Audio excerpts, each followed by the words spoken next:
I made $6,200 from that event before most of you create a graphic in Canva. And that might sting a little, but let it percolate for a minute because nothing should hype you up more than spotting an obvious, easy way to level up.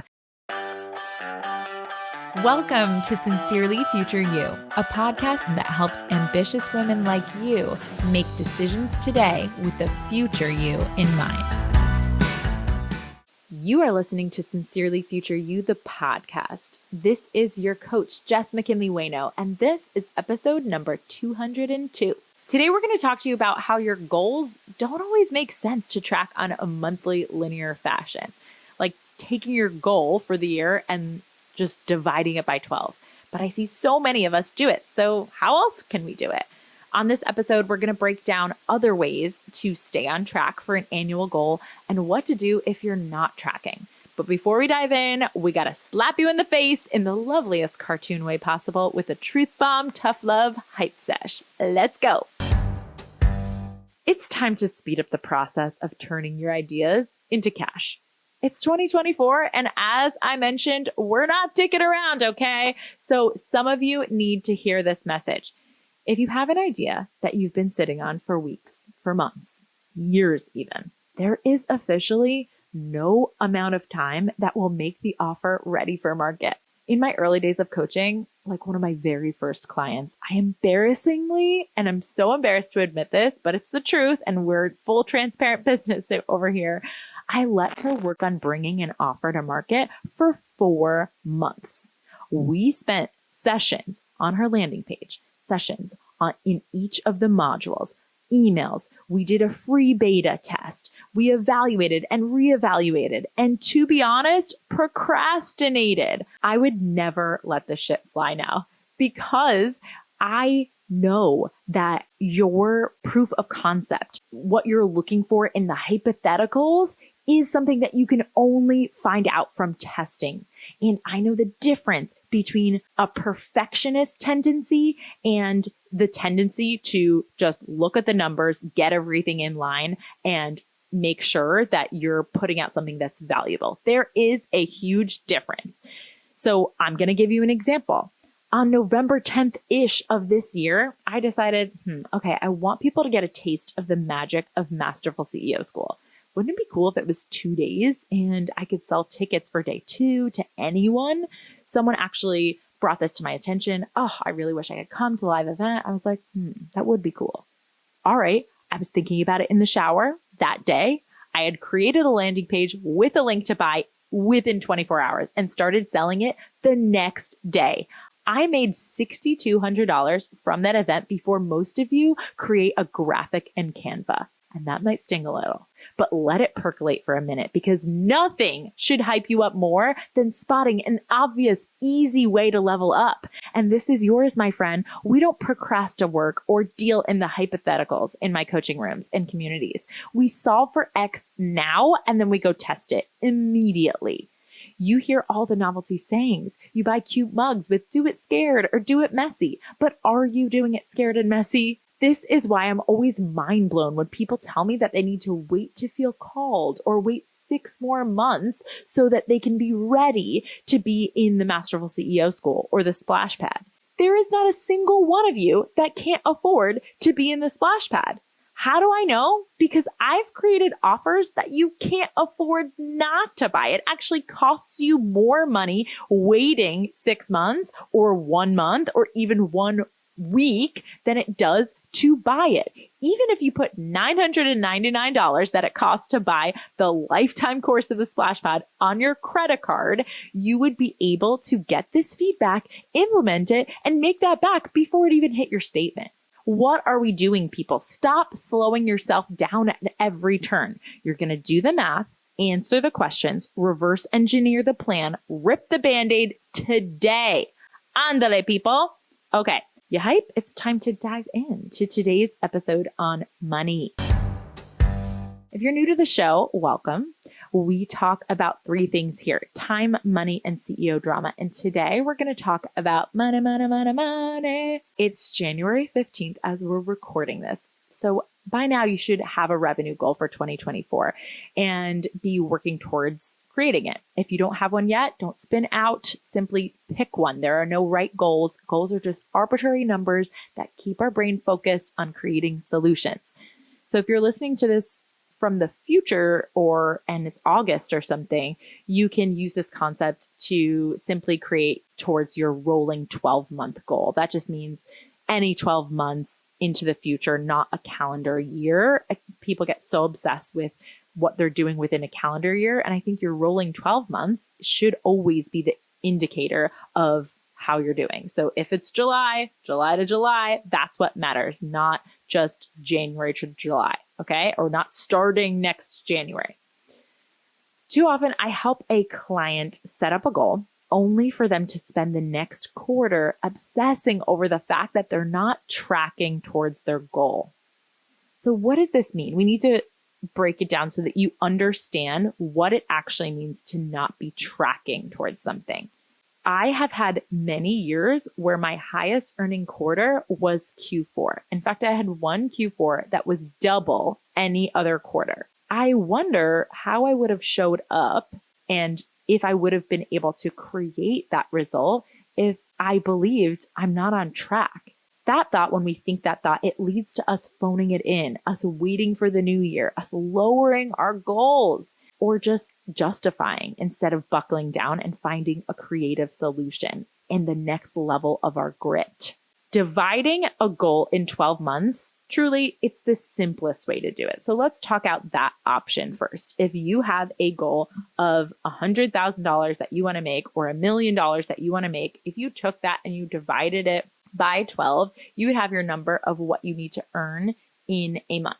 I believe 100K divided by 12 is $8,333. I know I've had that goal for a couple of years in the beginning of my business. So that number always pops out. And the next level, like if you're thinking about if you have a steady general offer, like let's say you own a restaurant that isn't affected by seasonal weather or tourism, or you have a one-on-one service that's always in equal demand. This might make sense to do. It's how I did it when I was selling one-on-one coaching only, and my goal was to be sold out. I was always selling, right? I had equal revenue opportunity from January through December. So when I divided my goal by 12, I felt like that was a good measure of if I was tracking. Now, it did not at all mean that I couldn't have a $0 month and then have other months offset. Of course, that is how it ends up going.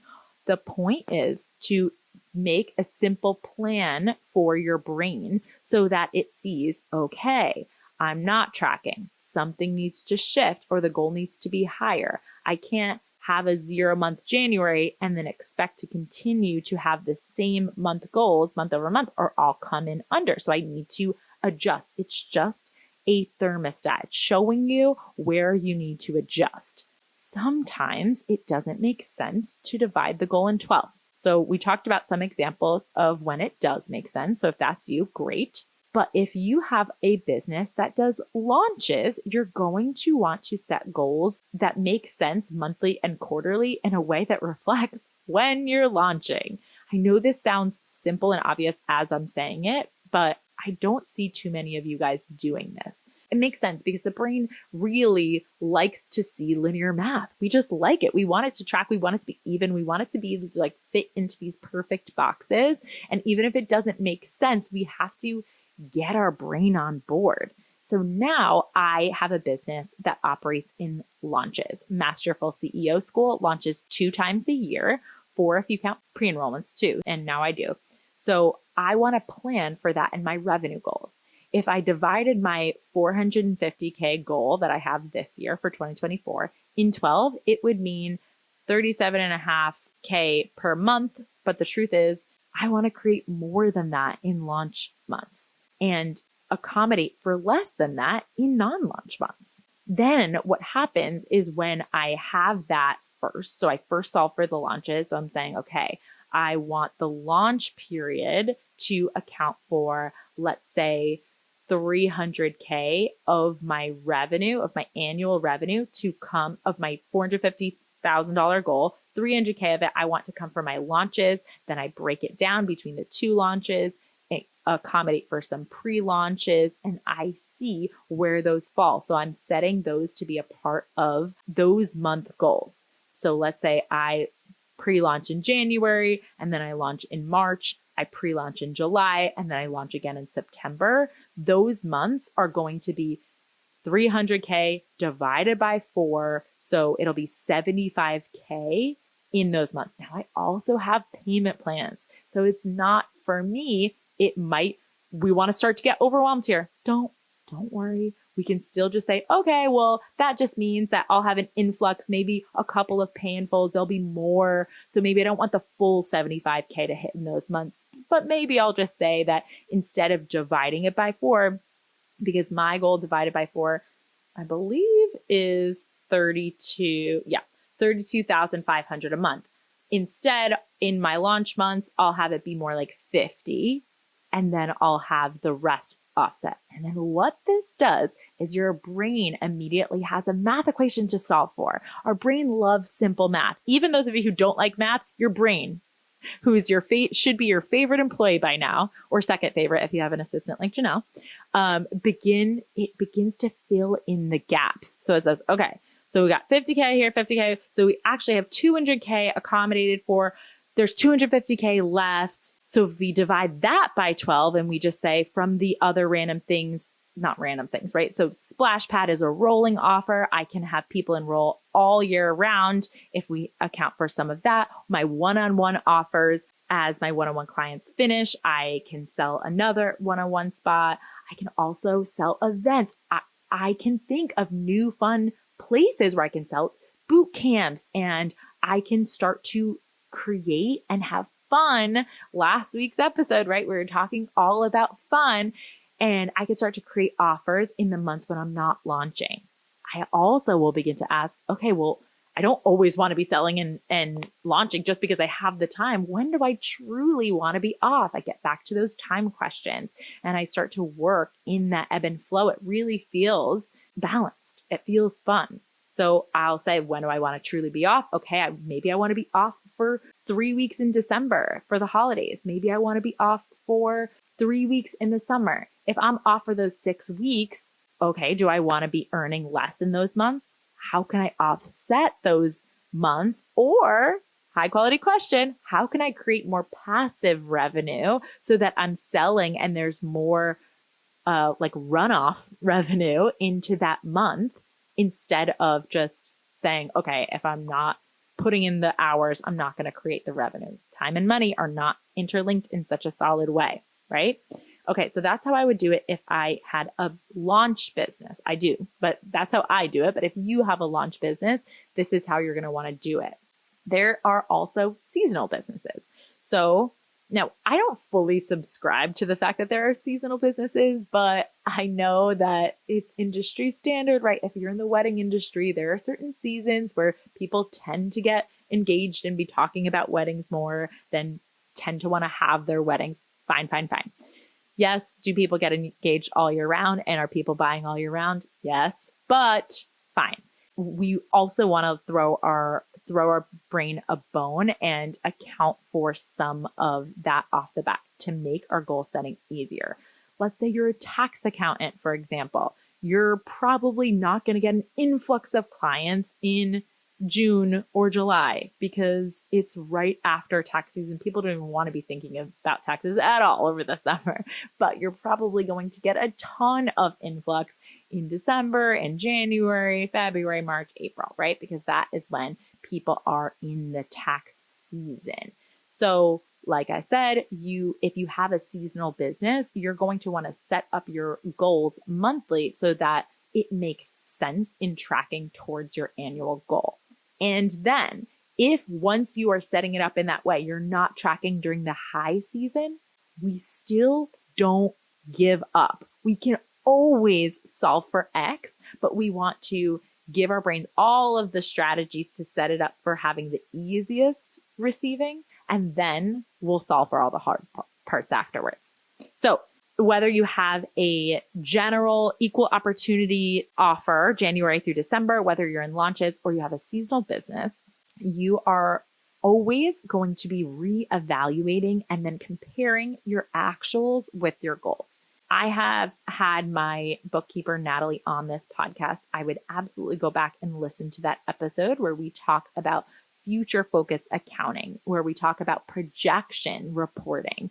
And I shared how we had worked together to create a plan where I could see, and I asked her, hey, can you compare my actuals to what I need to be projecting to earn? So let's say it's April and I'm setting it for May. She will tell me what I've earned from January to April. And then not just past focus accounting. We're all about that future life, that future focus. We take those numbers and we say, okay, to be on track for my goal for the year, what do I now need to do in May? Does anything need to change from our original plan?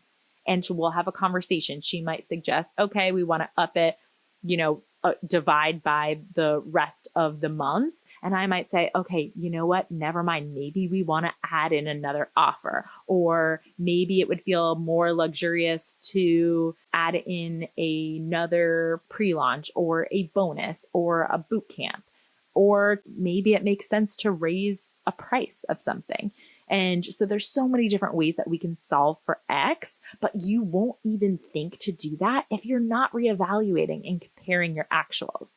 This is the part of the math that I don't want you skipping out on, because this whole episode is about making sure that you're not thinking about your numbers in a way that puts you in a box, because you can look at something that's happening this month and say, okay, it's time to shift. It's why I went from having her give me my bookkeeping annually to then doing it quarterly, to then doing it monthly, to then doing it weekly. I was like, hey, I want to know, am I tracking this week towards my monthly goal? Does anything have to shift this week? That dialed me up. Now we want to recalculate your goals. I'm always recalibrating to the equation that is. That means partnering with reality, not making it mean anything. I was not on track for my 250K goal in November, so I did two things.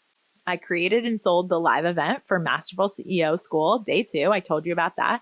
And I gave my clients a fun pre-enrollment ring bonus if they put down a 1K deposit in December, even though it wasn't a part of the pre-enrollment strategy. It felt fun, and it was a creative way to solve for X so that we could stay on track with our goals and see what is possible, blow our own mind. We want to make sure that we have aligned thoughts. We're not just throwing crazy offers out there just because we feel like we have to. No, I don't have to create a goal. It feels fun to do so. What ways still keep me aligned with my values and still keep me in a place of service? I hope this episode is lighting you up and making you think about math and money in a new way. But before we let you go, we got to shout out the client of the week, and that is Tina.